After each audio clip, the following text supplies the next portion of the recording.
ଦଶମ ଶ୍ରେଣୀର ମୋର ସମସ୍ତ ପ୍ରିୟ ଛାତ୍ରଛାତ୍ରୀମାନେ, ତୁମ ସମସ୍ତଙ୍କୁ ପୁଣି ଥରେ ତୁମମାନଙ୍କର ପ୍ରିୟ channel SS Odia academy YouTube ଚ୍ୟାନେଲ୍କୁ ସ୍ୱାଗତ। ପିଲାମାନେ, ପୂର୍ବ ଭିଡ଼ିଓରେ ଆମେ ଦେଖିଥିଲେ ସାହିତ୍ୟ ସୃଜନୀର କ'ଣ କ'ଣ ଅଧିବେଶନ ରହିଛି, କିଭଳି ଭାବରେ ଶିକ୍ଷକମାନେ ମାର୍କ ଦେବେ ସେ ବିଷୟରେ ଆମେ ଜାଣିଥିଲେ। ତତ୍ସହିତ ଆଉ ମଧ୍ୟ ସାହିତ୍ୟ ସୃଜନର ପ୍ରଥମ ଅଧିବେଶନ ଏବଂ କ୍ରୀଡ଼ାଙ୍ଗନର ପ୍ରଥମ ଅଧିବେଶନ କିପରି ଭାବରେ କରିବା ସେ ବିଷୟରେ ଆମେ ଜାଣିଥିଲେ। ତ ଆଜି ଦେଖିବା ଜିଜ୍ଞାସାର କେତେଗୁଡ଼ିଏ ଅଧିବେଶନ ଅଛି, ଶିକ୍ଷକମାନେ କିଭଳି ଭାବରେ ମାର୍କ ତୁମମାନଙ୍କୁ ଦେବେ ଏବଂ ତୁମେମାନେ କିଭଳି ପ୍ରୋଜେକ୍ଟ ୱାର୍କ କରିବ, ଏ ସମସ୍ତ ଜିନିଷ ଏହି ଭିଡ଼ିଓରେ ତୁମେମାନେ ପାଇପାରିବ। ତେଣୁ ଚ୍ୟାନେଲକୁ ନିଶ୍ଚିତ ଭାବରେ ସବସ୍କ୍ରାଇବ୍ କରି ରଖ ଏବଂ ସାଙ୍ଗମାନଙ୍କର ସହିତ ବହୁତ ମାତ୍ରାରେ ସେୟାର କରିଦିଅ, ଯାହାଦ୍ୱାରା କି ସେମାନେ ମଧ୍ୟ ଉପକୃତ ହୋଇପାରିବେ। ଏବଂ ପାଖରେ ଥିବା ଅଲ୍ ଦ କ୍ଲିକ୍ କରିଦିଅ, ଯାହାଦ୍ୱାରା ମୁଁ ଯେଉଁ ବି ଭିଡ଼ିଓ ଅପଲୋଡ଼ କରିବି ତା'ର ନୋଟିଫିକେସନ୍ ସର୍ବପ୍ରଥମେ ତୁମମାନଙ୍କ ପାଖରେ ପହଞ୍ଚି ପାରିବ। ଚାଲ ପିଲେ ଆଜିର ଭିଡ଼ିଓକୁ ଆରମ୍ଭ କରିବା। ଦେଖ, ଜିଜ୍ଞାସା ରହିଛି ଦଶମ ଶ୍ରେଣୀ ତୁମର ଏ ବର୍ଷ 2024-25 ପାଇଁ। ତାପରେ ଆସ ଅଧିବେଶନ ଗୁଡ଼ିକ ବିଷୟ ଜାଣିଦେବା। ଅଧିବେଶନ 1, ଆସ ପକ୍ଷୀ ସହ ଉଡ଼ିବା। ଅଧିବେଶନ 2, ଆସ ଉଦ୍ଭିଦ ବିଷୟରେ ଜାଣିବା। ଅଧିବେଶନ 3, ଆସ ସ୍ତନ୍ୟପାୟୀଙ୍କୁ ଚିହ୍ନିବା। ମୋ ଖାଦ୍ୟ ଥାଳିରେ କ'ଣ ଅଛି? ଅଧିବେଶନ 5, ଆମ ଚାରିପାଖ ବାୟୁରେ କ'ଣ ଅଛି? ଅଧିବେଶନ 6, ମୋ ହୃତ୍ସ୍ପନ୍ଦନ କିପରି ହୁଏ? ଅଧିବେଶନ 7, ଜଳବାୟୁ ପରିବର୍ତ୍ତନ ପଛର ବିଜ୍ଞାନ। ଅଧିବେଶନ 8, ବର୍ଜ୍ୟବସ୍ତୁ ପରିଚାଳନା। ଅଧିବେଶନ 9, ଜୈବ ବିବର୍ତ୍ତନର କାହାଣୀ। ଅଧିବେଶନ 10, ପ୍ରଜାପତି ଏପରି ଉଡ଼େ କାହିଁକି? ଅଧିବେଶନ 11, ଆସ ଶରୀରର ସନ୍ତୁଳନ ବୃଦ୍ଧି କରିବା। ଅଧିବେଶନ 12, ଆସ କରିବା ବିଦ୍ୟୁତ୍ ସଂରକ୍ଷଣ। ଅଧିବେଶନ 13, 3R ରୁ 5R। ଅଧିବେଶନ 14, ଆସ କରିବା ଆଖିର ଯତ୍ନ। ଅଧିବେଶନ 15, ଚୁମ୍ବକୀୟ ଆକର୍ଷଣ। ଅଧିବେଶନ 16, ସୌରଶକ୍ତିର କ୍ଷମତା। ଅଧିବେଶନ 17, ପ୍ରକଳ୍ପ ପ୍ରସ୍ତୁତିର ବିଭିନ୍ନ ପଦ୍ଧତି। ଅଧିବେଶନ 18, ଅର୍ଦ୍ଧବାର୍ଷିକ ପ୍ରକଳ୍ପ କାର୍ଯ୍ୟର ମୂଲ୍ୟାୟନ। ଅଧିବେଶନ 19, ବାର୍ଷିକ ପରୀକ୍ଷା ଚୂଡ଼ାନ୍ତ ପ୍ରକଳ୍ପ ଦାଖଲ।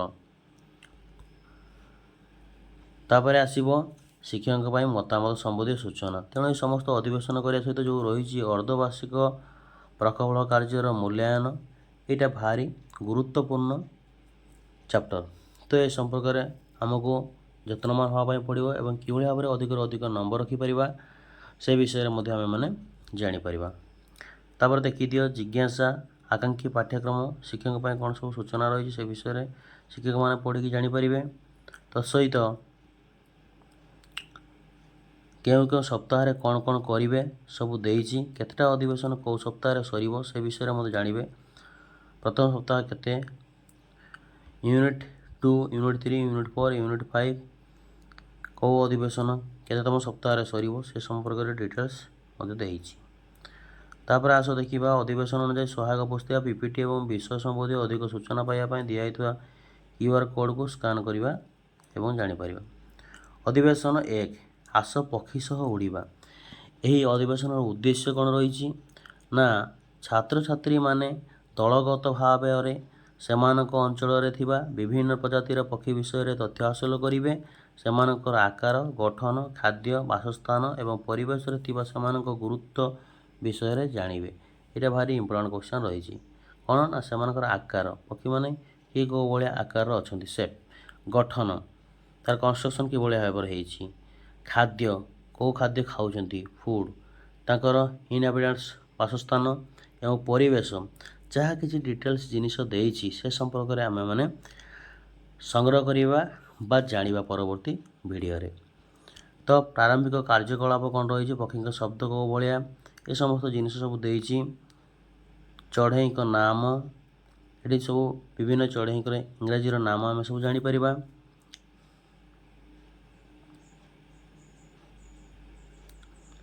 ତାପରେ ଆସ ଦେଖିବା, ଆସ ଏ ବିଷୟରେ ଆଉ କିଛି ଜାଣିବା। ଓଡ଼ିଶାର ପକ୍ଷୀ,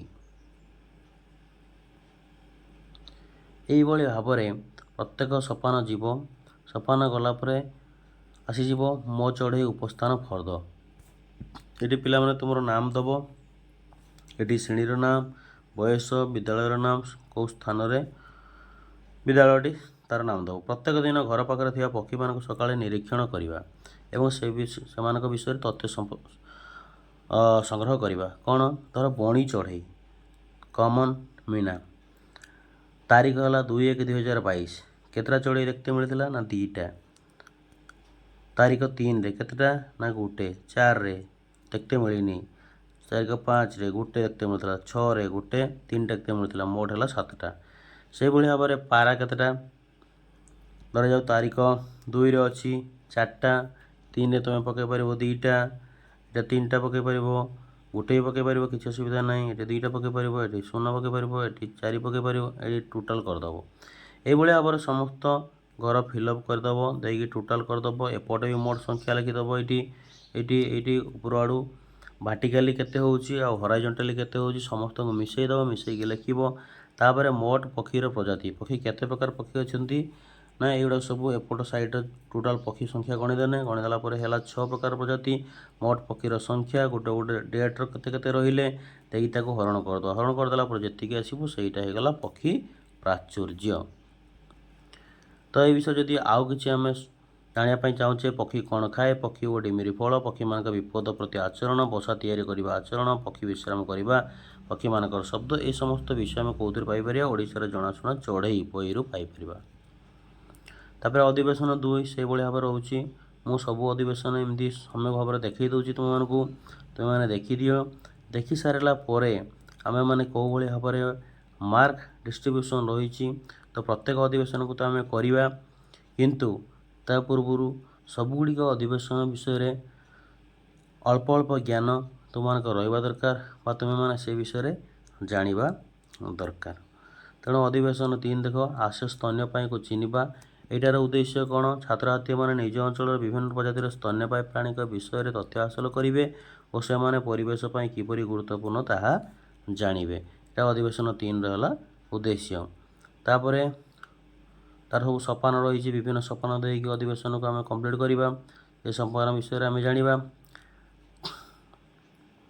तापर आसब कार्यफर्द तापर आसला अधिवेशन 4 अधिवेशन 4 रे कौन रही ना मो खाद्य थाली रे कौन अच्छी तार उद्देश्य कौन ये खेलर छात्र छात्री माने आमे खाऊथिबा खाद्य थाली खाद्य रे थिबा उपादान विषय जानिबे और पोषण संबंधी समस्या गुड़िक विषय अवगत होई वास्तव जीवन से गुड़िकर समाधान करिवे।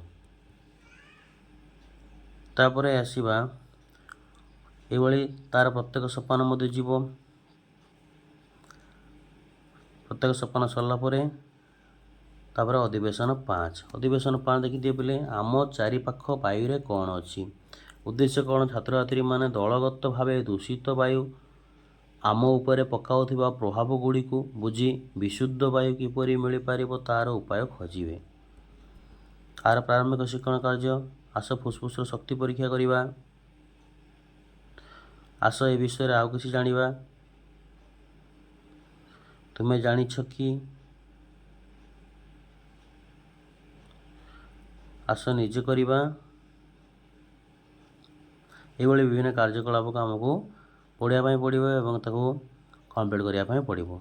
तापर आसीजा अधिवेशन 6 मुई प्रत्येक अधिवेशन जिज्ञासा देखार उद्देश्य तुम मैंने किसी धारणा पाइब एवं पढ़ी पूर्व टे प्रस्तुत हो पार और जिते मुझे एनसर करदेवी से तुम्हें मैंने आहरी सहजरे करी किए आहरी कौन सी क्षेत्र संग्रह करिकी निजे भल भाव में प्रस्तुत हो पार ताहले सेतिपाई अधिवेशन गुड़िक जाना निहाती दरकार से अधिवेशन संपर्क सूचना दूसरी।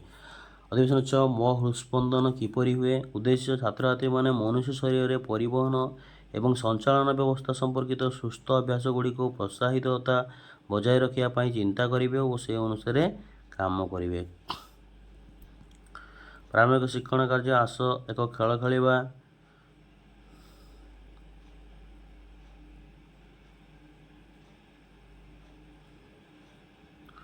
ये सब सपान जीव ये भाव सपान को सब आम पढ़ी नवा देले आम ता विषय किछि धारणा पाई।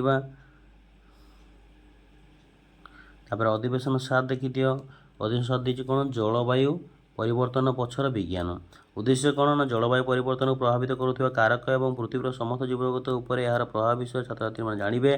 छात्र छात्री मैंने जिज्ञासा आकांक्षी पाठ्यक्रम में शिखि कार्यकलाप गुड़िक प्रत्यक्ष या परोक्ष भाव जलवायु परिवर्तन मुकाबलार संजोग करने सक्षम हेबे।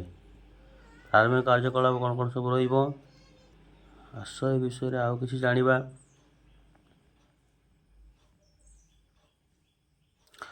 सोपान सब रही से संपर्क में आम तापर शिक्षकों कौन सब सूचना रही निम्न दिखाई विवृत्ति मध्य जेकोसी 5टी को स्मार्ट बोर्ड लिखते और छात्र मैंने आंकी गचर लिखा कहतु ये समस्त जिनस शिक्षक मैंने तुमको कराइबे तापर आस निजे करवा तापर तुम मैंने कौन कर से संपर्क में अधिवेशन आर देख कौन देती ना वर्ज्य वस्तु परिचालना उद्देश्य कौन रही छात्र छात्री मैंने परिवेश संपर्कित विभिन्न समस्या को नियंत्रण करने तथा परिसंस्था संरक्षण को सहायता जगाइवाई आईनगत प्रक्रिया गुड़िकर अनुसंधान करेंगे और से दिगरे काम करेंगे ये भाव में आर मध्य प्रत्येक सोपान जीव ये सोपान गुड़ाक विषय जाना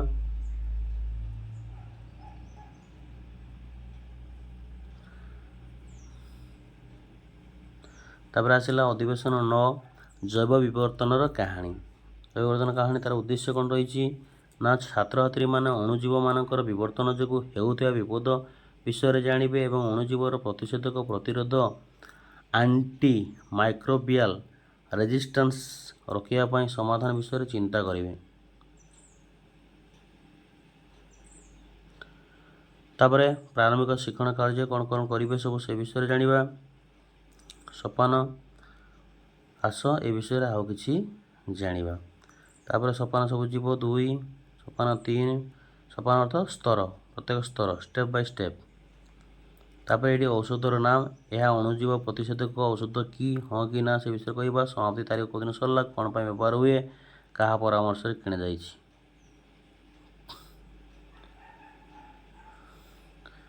तापर आसवा अधिवेशन 10 देती कौन ना प्रजापति एपरी उड़े कहीं उद्देश्य छात्र छात्री मैंने परिसंस्था संरक्षण में अन्य जीव मान अवदान और मानवर भूमिका विषय सचेतन हेबे एवं परिसंस्था उपयोगी कार्यकलाप गुड़िक से नीतिदिनिया जीवन सहित जोड़े प्रारंभिक शिक्षण कार्य प्रश्न उत्तर आलोचना हम तापर सोपान 1 आस विषय आउ कि जाना तापर सोपान 2 तुम्हें जानिछ कि तापर सोपान 3 आस निजे करवा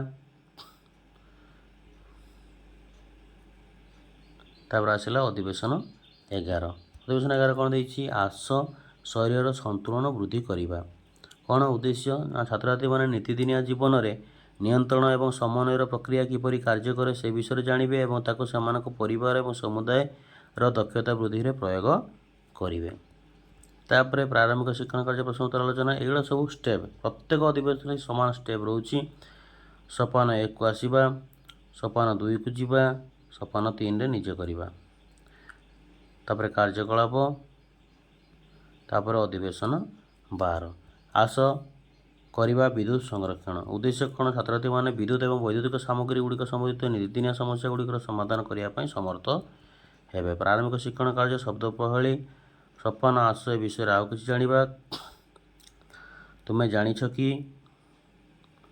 आस निजे करवा कार्यकलाप गुड़ाक सब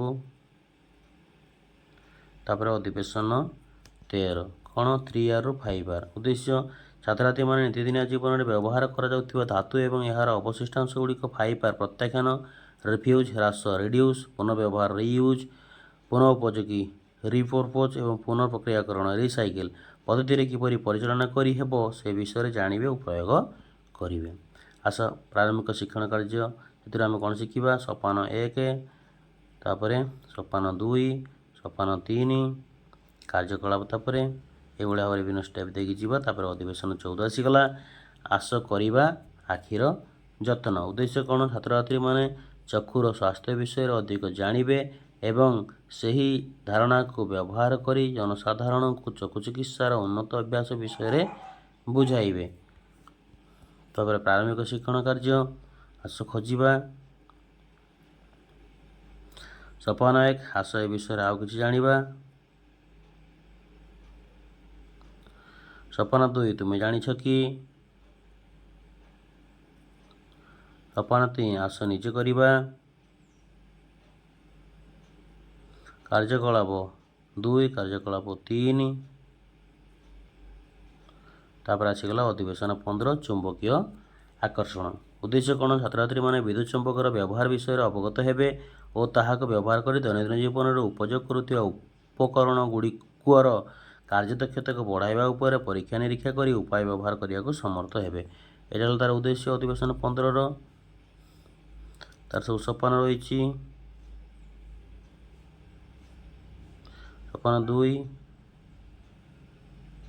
ସୋପାନ 3,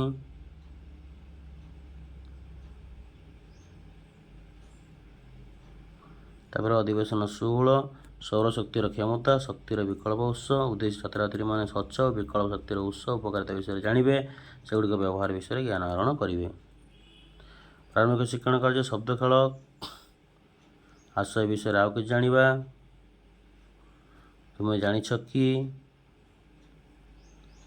ଆସ ନିଜେ କରିବା।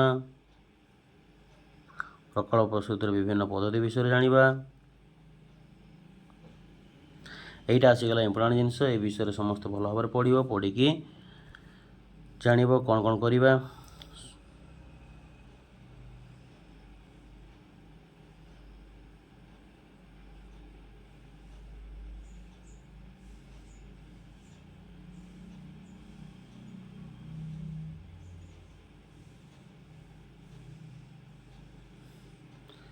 এইটি ଆମେ ପ୍ରକଳ୍ପ ବା ପ୍ରୋଜେକ୍ଟ ୱାର୍କ କିଭଳି ଭାବରେ କରିବା ସେ ବିଷୟରେ ଦେଇଛି। ତ ଆମେମାନେ ଜାଣିପାରିବା, ଆମେମାନେ ମଧ୍ୟ ଅଲଗା ପ୍ରକଳ୍ପ ନେଇକି କାର୍ଯ୍ୟ ମଧ୍ୟ କରିପାରିବା। ତେଣୁ ଅର୍ଦ୍ଧବାର୍ଷିକ ପ୍ରକଳ୍ପ କାର୍ଯ୍ୟର ମୂଲ୍ୟାୟନ କିଭଳି ଭାବରେ କରାଯିବ ଏଇଠି ଆସିଗଲା। ଦେଖ ଉପକ୍ରମ କ'ଣ ଦେଖିବେ? ମାର୍କ ମୋ ପ୍ରକଳ୍ପ ଖାତା ଉପସ୍ଥାପନା। ଦେଖ ଉପକ୍ରମ ଆଉ ଅଧ୍ୟୟନର ଉଦ୍ଦେଶ୍ୟ ପାଇଁ 10 ମାର୍କ ରହିଛି, ଆଉ ଉପସ୍ଥାପନା ପାଇଁ 10 ମାର୍କ ରହିଛି। ହାଇପୋଥେସିସ୍ ଛାତ୍ରଛାତ୍ରୀ କ'ଣ ଚିନ୍ତା କରି ପ୍ରକଳ୍ପକୁ ବାଛିଲେ 10 ମାର୍କ, ଉପସ୍ଥାପନା 10 ମାର୍କ। ପ୍ରାସଙ୍ଗିକତା ତା ମଧ୍ୟରେ ମଧ୍ୟ ରହିଛି। ସମୀକ୍ଷା ସମସ୍ୟାର ସମାଧାନ ସେମାନେ ଅଧିକ ତଥ୍ୟ କେଉଁଠାରୁ ପାଇଲେ, ସେମାନେ ସମସ୍ୟା ସମାଧାନ ପାଇଁ ତଥ୍ୟ ସମ୍ବାଦପତ୍ର, ଇଣ୍ଟରନେଟ୍ ଓ ଅନ୍ୟାନ୍ୟ ସହାୟକ ପୁସ୍ତକର ସହାୟତା ନେଇଛନ୍ତି କି 10 ମାର୍କ, ଉପସ୍ଥାପନା ପାଇଁ 10 ମାର୍କ। ତଥ୍ୟ ସଂଗ୍ରହ ପାଇଁ ପଦ୍ଧତି ଛାତ୍ରଛାତ୍ରୀମାନେ କିପରି ପ୍ରତ୍ୟକ୍ଷ ପ୍ରାଥମିକ ସୂଚନା ସଂଗ୍ରହ କରୁଛନ୍ତି, ପ୍ରଭାବିତ ଗୋଷ୍ଠୀ ସଦସ୍ୟ ଶିକ୍ଷକଙ୍କ ସହ କଥାବାର୍ତ୍ତା କରି ପକ୍ଷୀ ଉଦ୍ଭିଦ ସ୍ତନ୍ୟପାୟୀ ପ୍ରାଣୀମାନଙ୍କୁ ସିଧାସଳଖ ଦେଖି ତଥ୍ୟ ସଂଗ୍ରହ କରିଛନ୍ତି କି 10 ମାର୍କ, ଉପସ୍ଥାପନା 10 ମାର୍କ। ଏଇଭଳି ଭାବରେ ହେଟା ଗଲା। ତାପରେ ତଥ୍ୟ ବିଶ୍ଳେଷଣ ଟୋଟାଲ ହେଲା 100 ମାର୍କ। ମୋ ପ୍ରକଳ୍ପ ଖାତାରୁ 50 ମାର୍କ, ଉପସ୍ଥାପନା ପାଇଁ 50 ମାର୍କ ମିଶିଗଲା ପରେ ହେଇଗଲା 100 ମାର୍କ। এইଭଳି 100 ମାର୍କର ମୂଲ୍ୟାୟନ କରି 20ରୁ କେତେ ହେବ? ବର୍ତ୍ତମାନ କ'ଣ କରାଯିବ ନା ଟୋଟାଲ 100 ମାର୍କର ମୂଲ୍ୟାଙ୍କନ କରାଯିବ, କିନ୍ତୁ ତାକୁ କନଭର୍ଟ କରାଯିବ କେତେ ନା 20କୁ କନଭର୍ଟ କରାଯିବ। 20ରୁ ସେ କେତେ ରଖିଲା? 100ରୁ କେତେ ରଖିଲା ଆଉ 20ରୁ କେତେ ରଖିଲା? ଧର 100ରୁ ରଖିଛି କେତେ? 80 ରଖିଛି, ତାହେଲେ 20ରୁ କେତେ ରଖିବ? 80/100 ଇଣ୍ଟୁ 20, 20 ପଞ୍ଚା 100, 5 କି 5, 3 8 30, 530। ତା ଅର୍ଥ 20ରୁ ସେ 16 କେତେ ରଖିଲା? 20ରୁ ସେ 16 ରଖିଲା। କେତେ ରଖିଲା? 20ରୁ 16 ରଖିଲା। ଧର 100ରୁ ସେ ରଖିଛି କେତେ? 80। 80 ହେନେ 80/100 ଇଣ୍ଟୁ 20, ତାହେଲେ ଆମେ ତାକୁ କାଢ଼ିଦେନେ ରହିଲା 16। ଧର ସେ 60 ରଖିଛି, 100ରୁ କେତେ ରଖିଛି? 60। 60/100 ଇଣ୍ଟୁ 20, ତାହେଲେ କେତେ ହେବ? 20 ପଞ୍ଚା 100, 5 12 ପଞ୍ଚା 60, 12 ରଖିଲା। এইଭଳିଆ ମାର୍କ ଦିଆହେବ। ବାର୍ଷିକ ପରୀକ୍ଷା ଚୂଡ଼ାନ୍ତ ପ୍ରକଳ୍ପ ଦାଖଲ। ତ କେତେ କେତେ ମାର୍କ ରହିଛି? କଭର ପେଜ୍ 3 ମାର୍କ, ସୂଚୀପତ୍ର 2 ମାର୍କ, ନାମାଙ୍କିତ ଚିତ୍ର 5 ମାର୍କ, ପୋଷ୍ଟ ସୁନ୍ଦର ହସ୍ତାକ୍ଷର 5 ମାର୍କ, ବିଷୟବସ୍ତୁ 10 ମାର୍କ, ମୋଟ ହେଲା 25 ମାର୍କ। ତାପରେ ଛାତ୍ରଛାତ୍ରୀମାନେ ନିଜ ପ୍ରକଳ୍ପକୁ ପ୍ରଥମେ ନିଜ ଦଳରେ ଓ ପରେ ବ୍ୟକ୍ତିଗତ ଭାବେ ଉପସ୍ଥାପନ କରିବେ। ଦଳର ପ୍ରତ୍ୟେକ ସଦସ୍ୟ ଉପସ୍ଥାପନାରେ ଅଂଶଗ୍ରହଣ କରିବା ଆବଶ୍ୟକ। ଚୂଡ଼ାନ୍ତ ପ୍ରକଳ୍ପ ନିମ୍ନଲିଖିତ ଉପାୟରେ ଉପସ୍ଥାପିତ ହୋଇପାରେ। ନୋଟ୍ସ ଏବଂ ରେକର୍ଡ଼ ଯଥା ପକ୍ଷୀ ଡାଏରୀ, ଗଛ ଡାଏରୀ। ଉପସ୍ଥାପନା ପିପିଟି, ରୋଲ୍ ପ୍ଲେ, କାର୍ଯ୍ୟକାରୀ ଅଣକାର୍ଯ୍ୟକାରୀ ମଡ଼େଲ, ସ୍କେଚ୍, ଷ୍ଟୋରି ବୋର୍ଡ଼, କାହାଣୀ, ଦଳଗତ ଆଲୋଚନା, ବିତର୍କ ଇତ୍ୟାଦି। ତ এইଭଳି ଭାବେ ତାର ସମସ୍ତ ସୋପାନ ଯିବ। ଫଳାଫଳ ଅଧ୍ୟୟନ ମାର୍କ ପାଇବେ 20 ମାର୍କ, ସୀମିତତା 10 ମାର୍କ, ସିଦ୍ଧାନ୍ତ ହେଲା 20 ମାର୍କ, ମୋଟ ହେଲା କେତେ? 50 ମାର୍କ। ଶିକ୍ଷଣ ପ୍ରକଳ୍ପ ଆଧାରିତ ମୌଖିକ ପ୍ରଶ୍ନ ପଚାରିବେ, ଶିକ୍ଷା ଦେଇଥିବା ଉତ୍ତର ମଧ୍ୟରୁ 5ଟି ସଠିକ୍ ଉତ୍ତରକୁ ମୂଲ୍ୟାୟନ କରିବେ 25 ମାର୍କ। এইଭଳି ମୋଟ 100 ମାର୍କ। ମୋ ପ୍ରକଳ୍ପ ଖାତା 25 ମାର୍କ, ଉପସ୍ଥାପନା 50 ମାର୍କ, ମୌଖିକ 25 ମାର୍କ, ମୂଲ୍ୟାୟନ 20ରୁ କେତେ ହେବ ତାହା ନିର୍ଣ୍ଣୟ କରିବେ। ତେଣୁ ହାଫ୍ ଇୟର୍ଲି ପରୀକ୍ଷା ପାଇଁ 20ରୁ କେତେ ରହିଲା, ଆନୁଆଲ୍ ପରୀକ୍ଷା ପାଇଁ 20ରୁ କେତେ ରହିଲା, ତାକୁ ସବୁ କନଭର୍ଟ କରିକି ତାଙ୍କ ପିଲାଙ୍କୁ ମାର୍କ ଦିଆଯିବ। ତ ନିଶ୍ଚିତ ଭାବରେ ଯଦି এই ଭିଡ଼ିଓଟି ତୁମମାନଙ୍କୁ ଭଲ ଲାଗିଛି ତେବେ ଚ୍ୟାନେଲକୁ ଗୋଟେ ସବସ୍କ୍ରାଇବ୍ କର ଆଉ ସାଙ୍ଗମାନଙ୍କ ସହିତ ବହୁତ ମାତ୍ରାରେ ସେୟାର କରିଦିଅ, ଯାହାଦ୍ୱାରା କି ସେମାନେ ମଧ୍ୟ ଉପକୃତ ହୋଇପାରିବେ। ତୁମେମାନେ ଉପକୃତ ହେବା ସହିତ ରହୁଛି। ଜୟ ଜଗନ୍ନାଥ।